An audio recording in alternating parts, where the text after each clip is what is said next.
Alabama head coach Nick Saban, along with L.A. Laker legend Jerry West, making political headlines this week.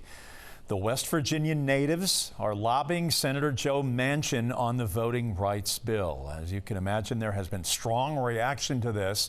Let's talk with our friend, the national columnist and humorist Ron Hart. Ron, you are someone who can appreciate the success of Alabama football or Lakers basketball with the great Mr. West. What do you think about Nick Saban now weighing in on the political realm here? Yeah, I think Joe Manchin, Senator Manchin of West Virginia, needs to sign a one-star running back for Alabama. You know, maybe you should do that for him. So I don't know. I see why he wants to do it. It weighs on his recruiting. But actually, you know, West Virginia's got a pretty good team too, Jeff. 2 West Virginia players were invited to combines this year, and they showed up Monday at the John Deere dealership in West Virginia for them. So. Very, very nice. Yeah. As I cough through laughing here, the Wall Street Journal published a study which concluded today's worker shortage in the United States indicates a serious erosion in the American work ethic ever since the pandemic, the shutdown. Do you buy into that? Do you think that's true? Yeah, I think people are slowing down a little bit. The stimulus checks, I think it's caused people to slow down.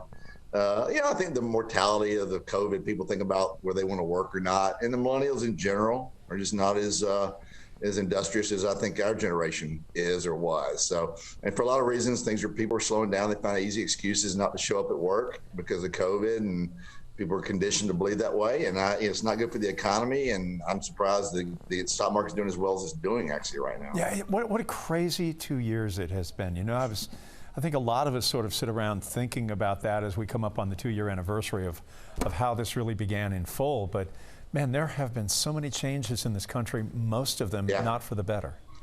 I don't think we go to work the way we used to work. I think working at home is a great idea. It keeps people off the roads.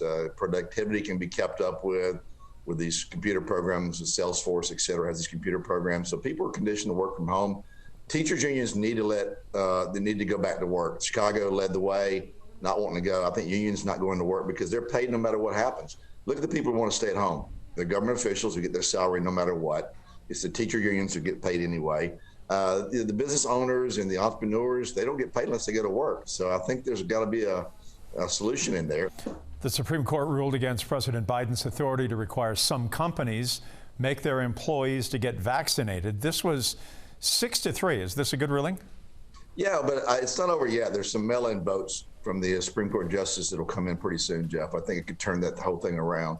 Now, look, I don't think you mandate 100 employees or more. So what do you do with people less than 100 employees? I think the government's had a heavy hand this COVID thing, and they haven't proven themselves very proficient with it.